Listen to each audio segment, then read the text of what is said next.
Hello, everyone. Welcome to PyTorch Developer Day for 2020. My name is George. I'm a software engineer at Facebook.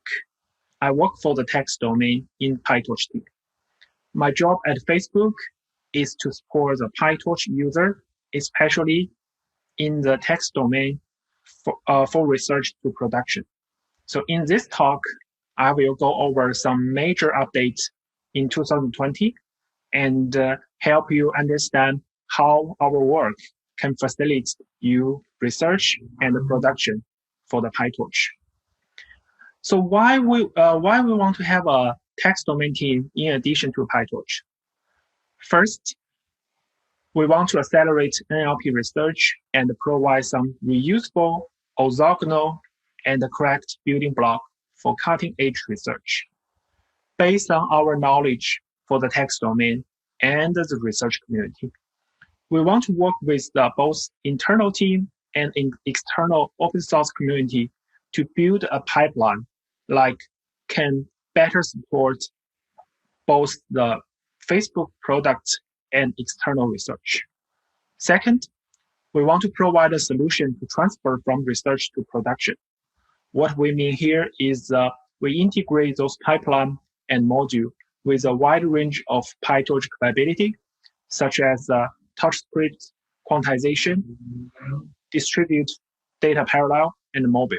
With these goals, we want to have a better support for research to production transition for most end-to-end NLP pipeline. Thirdly, we want to engage with the community and discover novel technology.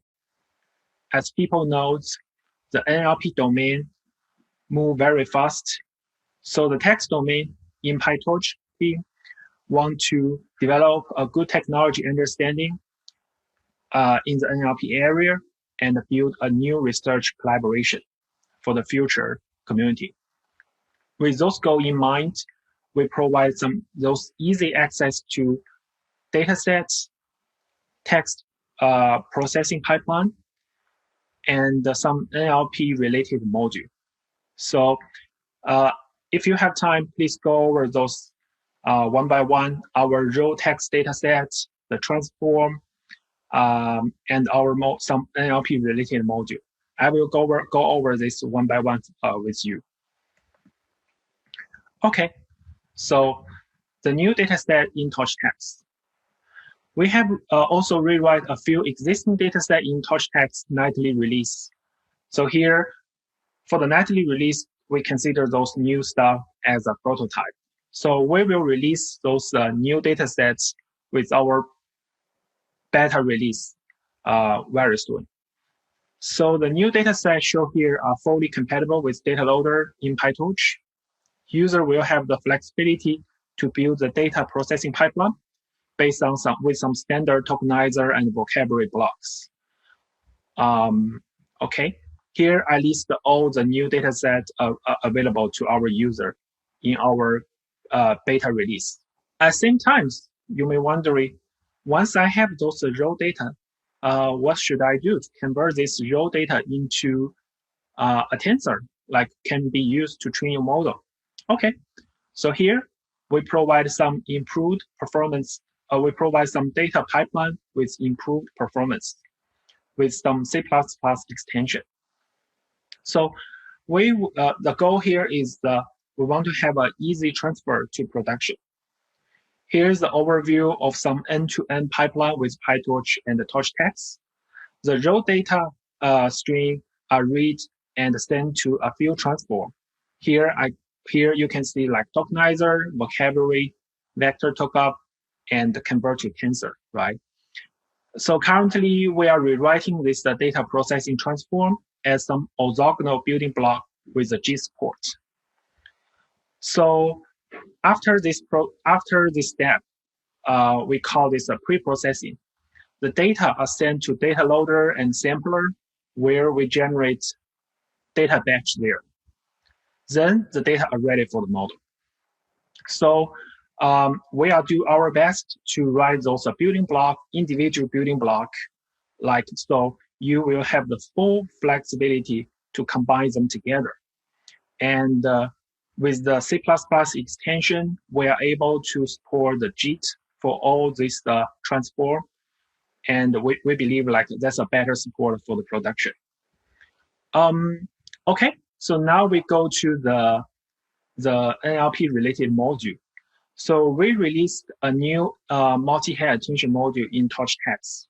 So in addition to the drop-in replacement, if you are using the multi-head attention in PyTorch core library, we support the drop-in replacement. So you can easily switch from PyTorch multi-head attention to TorchText multi-head attention. In addition, the new multi-head attention container also supports TorchScript. Based on the feedback from our user, we add the incremental decoding and the broadcasting support. The idea for this new multi-head attention container is to facilitate user with some novel research idea under the transformer architecture. Right now, the transformer architecture is very popular across the text, audio, and vision domain. So we hope here we can provide a very flexible multi-head attention module so our user can apply this with different ideas. Here I give you an example how you switch from the PyTorch multi-head attention to our TorchText multi-head attention container. Just with this a few lines, user has more flexibility to try different custom component with the concept multi-head attention. You can put custom in projection container, multi-head attention container, or skill dot product. You can apply different idea with this multi-head attention container. Okay, last but not least, on our website, we have several text-related tutorials, including the one to show how to use the new dataset for text classification analysis. Please check out those tutorials and have some idea about how to write those end-to-end NLP pipeline. Keep in mind, we will also update this tutorial and show how to build the end-to-end pipeline with the new TorchText library for different NLP tasks. At the end, thank you for watching this video, and I hope you enjoy the PyTorch Developer Day for this year, and I will see you around.